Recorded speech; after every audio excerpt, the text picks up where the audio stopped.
kami presentasi. Selamat sore juga buat teman-teman yang udah hadir hari ini. Hari ini kami akan mempresentasikan tentang pasar monopoli. Sebelum memulai materi hari ini, izinkan kami memperkenalkan diri kami masing-masing. Perkenalkan, saya Clara Gabriela, biasa dipanggil Clara. Perkenalkan, nama saya Sepa Sakina Khairunisa, biasa dipanggil Sepa. Perkenalkan, nama saya Mutia Yeni Solika, biasanya dipanggil Mutia. Perkenalkan, nama saya Yulia Safitri, biasa dipanggil Yulia. Oke, di sini saya ingin menjelaskan tentang definisi pasar monopoli. Pasar monopoli adalah pasar yang hanya memiliki satu penjual saja, yang menghasilkan barang tanpa mengganti tempat. Ciri-cirinya berlawanan dengan pasar persaingan sempurna. Perusahaan monopoli biasanya mendapatkan keuntungan lebih besar dari normal karena adanya hambatan kuat yang mencegah perusahaan lain masuk ke industri tersebut. Ciri-ciri pasar monopoli adalah sebagai berikut. Industri hanya satu perusahaan, tidak memiliki barang pengganti yang mirip, tidak kemungkinan masuk ke dalam industri, dapat mempengaruhi harga, kurang diperlakukannya promosi iklan. Efisiensi kegiatan monopoli. Secara umum, efisiensi monopoli terbagi menjadi dua, yaitu efisiensi operasional dan efisiensi dinamis. Efisiensi operasional itu terjadi karena perusahaan monopoli tidak menghadapi persaingan, sehingga bisa menekan biaya dan memanfaatkan skala ekonomi. Efisiensi dinamis biasanya muncul dari keuntungan besar yang digunakan untuk riset dan pengembangan sehingga mendorong adanya inovasi. Namun, secara alokatif, pasar monopoli dianggap tidak efisien karena output yang dihasilkan lebih sedikit dan harga cenderung lebih tinggi dibanding pasar persaingan sempurna. Kemudian ada faktor pembentukan monopoli. Yang pertama ada penguasaan sumber daya unik, yang kedua ada skala ekonomi tinggi, yang ketiga ada hak monopoli dari pemerintah. Kekuasaan monopoli yang diperoleh melalui peraturan pemerintah seperti memberikan hak eksklusif kepada satu perusahaan atau instansi untuk mengelola suatu barang atau jasa. Biasanya karena sektor tersebut dianggap penting untuk negara atau membutuhkan modal yang sangat besar. Contohnya PLN, PDAM, dan Pertamina untuk beberapa produk tertentu. Kemaksimuman keuntungan dalam monopoli. Yang pertama dalam monopoli hanya ada satu perusahaan sehingga permintaan industri sama dengan permintaan perusahaan. Yang kedua, kurva permintaan menurun. Yang ketiga, monopoli bisa menetapkan harga tinggi bila produksi sedikit dan harga turun bila produksi banyak. Yang keempat, berbeda dengan persaingan sempurna. P sama dengan NR, dalam monopoli berlaku P lebih besar dari NR. Selanjutnya, monopoli dan diskriminasi harga. Monopoli adalah sebuah pasar yang hanya dikuasai oleh satu produsen atau penjual tunggal yang memiliki kekuatan untuk menentukan harga dan jumlah barang yang diproduksi. Sedangkan diskriminasi harga adalah strategi yang diterapkan oleh perusahaan monopoli atau perusahaan yang memiliki kekuatan pasar tertentu dengan tujuan menetapkan harga yang berbeda untuk produk yang sama di segmen pasar yang berbeda agar dapat memaksimalkan pendapatan. Cara diskriminasi harga, pertama barang tidak dapat dipindahkan antar pasar, kedua sifat barang mungkin diskriminasi, tiga permintaan berbeda di tiap pasar, dan keempat biaya tidak melebihi keuntungan, terakhir adanya ketidakteraturan konsumen. Contoh-contoh kebijakan diskriminasi harga.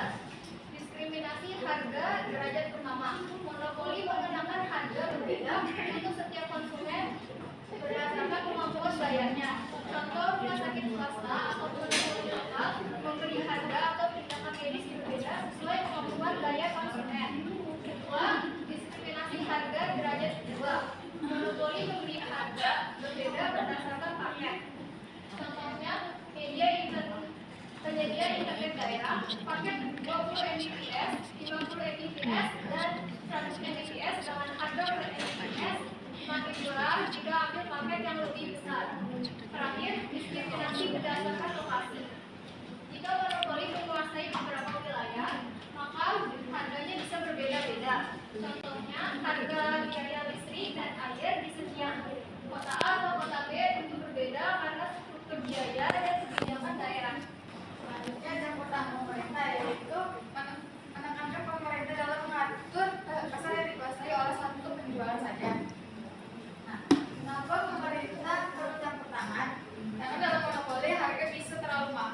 kualitas barang layanan bisa rendah, pilihan konsumen sangat sedikit, dan perusahaan bisa bertindak semena-mena.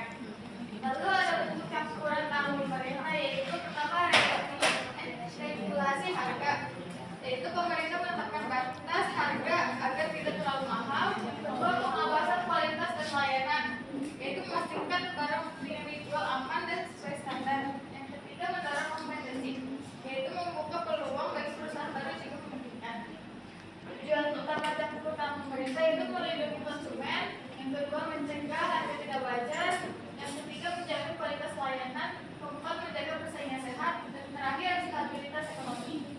Selanjutnya ada kebaikan pasar monopoli, yaitu mendorong efisiensi produksi dan inovasi karena keuntungan yang sangat besar. Yaitu kan karena satu produsen saja ia bisa memperoleh keuntungan besar, dan jika memiliki dana lebih, ia melakukan riset atau memperbaiki teknologi produksi atau membuat barang yang lebih baik di masa depan. Yang kedua, mencegah beredarnya produk palsu sehingga kualitas terjamin, yaitu karena satu produsen resmi kualitas itu terjamin dan tidak ada barang tiruan yang untuk yang menurunkan standar mutu. Yang ketiga, pengendalian pasokan membuat pasar lebih stabil, yaitu jumlah barang yang ada di pasar lebih mudah dikendalikan sehingga tidak ada kekurangan besar dan tidak terjadi kelebihan produksi yang merugikan.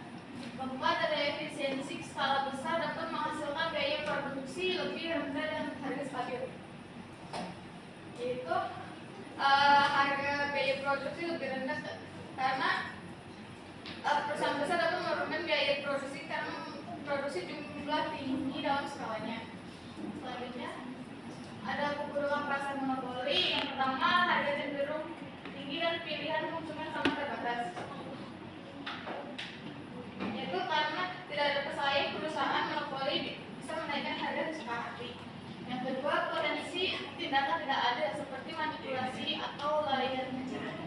Yang ketiga, distribusi keuntungan tidak merata dan berpotensi diskriminasi keuntungan, karena hanya satu pihak yang menguasai pasar keuntungan besar hanya dinikmati oleh perusahaan, bukan dibagikan secara adil.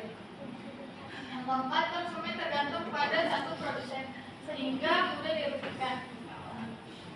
Yang kelima, kurangnya persaingan dapat memperlambat inovasi dan perbaikan.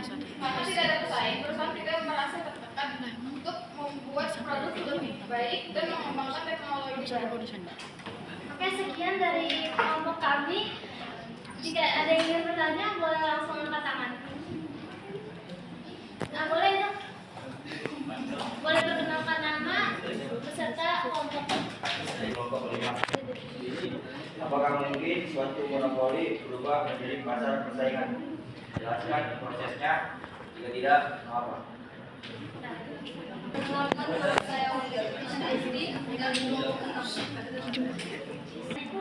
Coba materi dijelaskan sejauh mana praktik diskriminatif harga oleh monopoli dapat dianggap etis.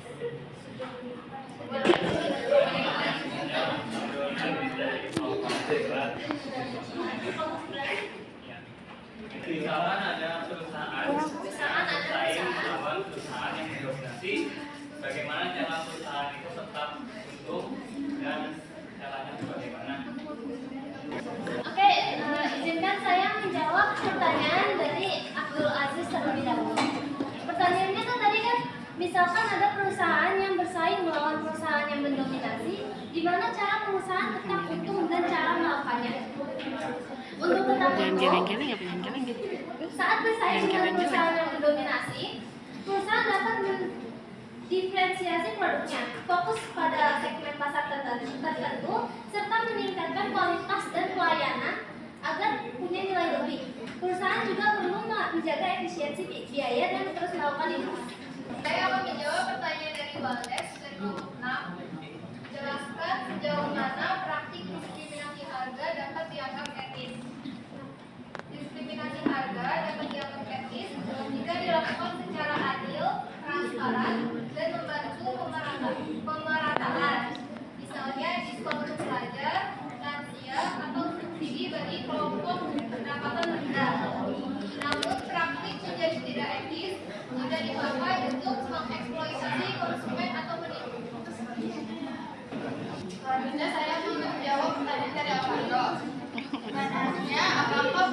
pasar monopoli berubah menjadi pasar persaingan sempurna? Kalau iya jelaskan, kalau enggak jelaskan. Nah itu ada dua kemungkinan. Nah kan, tapi hanya dalam kondisi tertentu saja.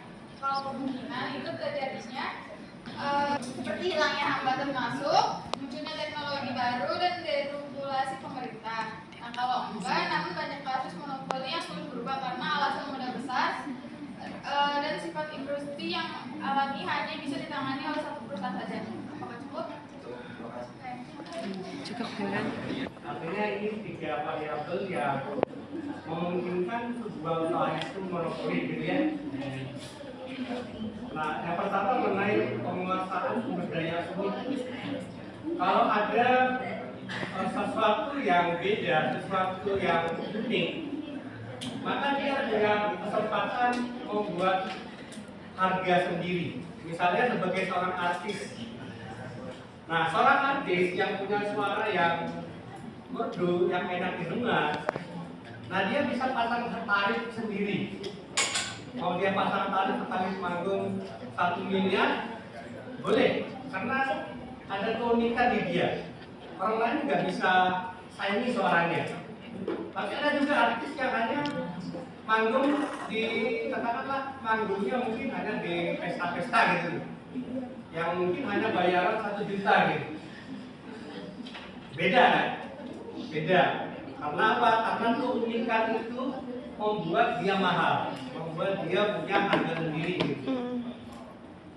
Ya termasuk untuk teknologi yang ada.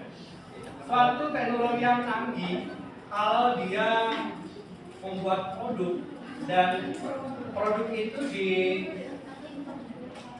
dihargai dengan mahal, itu boleh. Ya karena memang teknologi hanya dia yang punya. Orang lain nggak bisa buat. Maka mau nggak mau dia akan beli dari orang tersebut, gitu ya.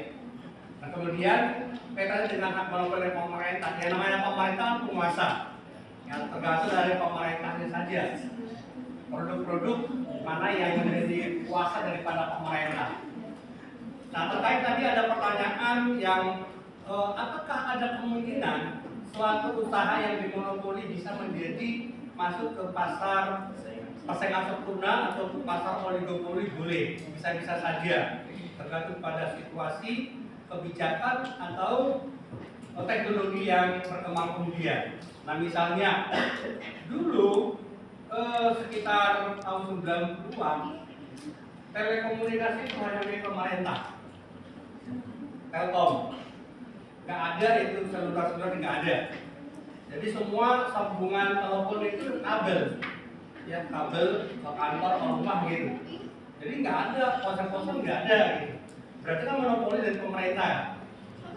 Nah kemudian dibuka boleh swasta, maka ada beberapa perusahaan swasta yang punya modal untuk ambil bagian di bidang telekomunikasi, gitu kan? Maka sekarang ada banyak lagi.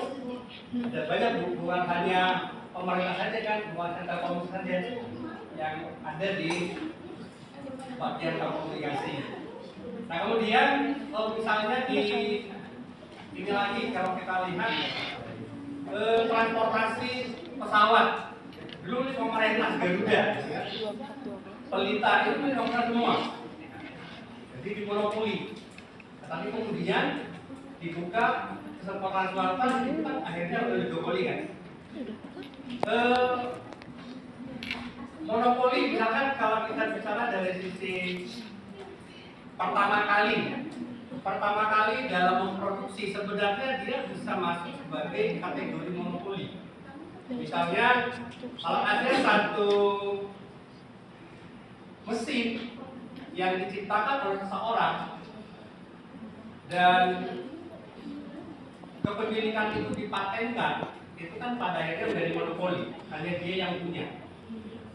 Nah, tapi kalau hak ekonominya diberikan kepada orang lain, siapa yang mau beli, itu kan akan bisa membuat atau menimbulkan ada banyak pengusaha-pengusaha yang menggunakan teknologi itu, akhirnya produknya kan akan menjadi produk yang masuk ke pasar persaingan sempurna.